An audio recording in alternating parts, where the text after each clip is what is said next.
अब चलते हैं न्यूमेरिकल प्रॉब्लम नंबर 4 की तरफ, जिसमें एक कार है जो एक सर्टेन स्पीड के साथ मूव करती है और कुछ डिस्टेंस ट्रैवल करने के बाद वो आके रुक जाती है। हम लोगों ने देखना है कि रुकने के बाद उसके ऊपर कितनी रिटार्डिंग फोर्स लगती है और उसकी ओरिजिनल काइनेटिक एनर्जी के क्या हाल होता है। A car of mass 800 kg travelling at 54 km/h is brought to rest in 60 metres. 60 metres में वो कहाँ आ जाती है?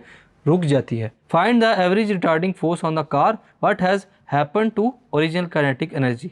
आइए इसको सॉल्व करते हैं। सबसे पहले गिवन डाटा को लिखेंगे। गिवन डाटा में है हमारे पास mass of the car m 800 kg, initial velocity of the car vi कितनी है students? 54 km/h।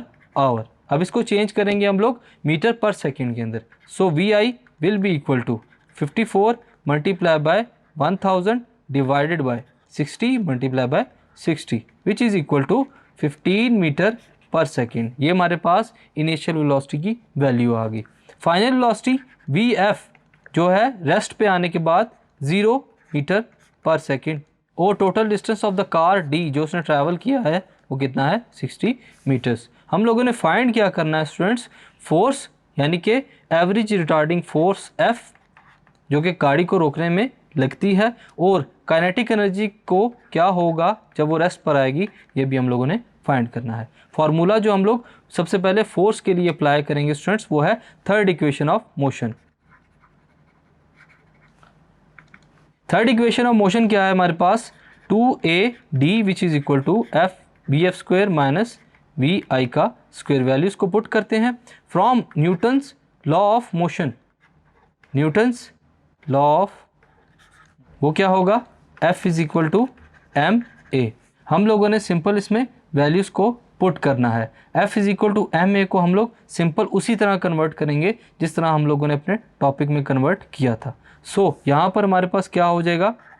2 multiply by a multiply by 60 which is equal to 0 square minus 15 का स्क्वेयर। 2 हमारे पास पहले से मौजूद है, a एक्सेलरेशन है हमारे पास, d हमारे पास डिस्टेंस है जिसको हम लोगों ने इस वैल्यू में पुट किया। फाइनल वेलोसिटी 0 है और इनिशियल वेलोसिटी हमारे पास 15। अब इसके बाद क्या करेंगे? हम लोग वैल्यूज़ को कैलकुलेट करेंगे। 120 multiply by acceleration a which is equal to minus 225। So acceleration will be equal to minus 225 divided by 120। So after calculation acceleration will be equal to negative of 1.875 metre per second square. Negative sign का मतलब है retarding force या deceleration. Now put the values of acceleration and mass in second equation of motion. क्या होगा students? F is equal to ma है, मास हमारे पास a 100 है, multiply by हम लोग एक्सेलरेशन की वैल्यू पुट करते हैं retarding force minus 1.875 which is equal to minus 1500 Newton.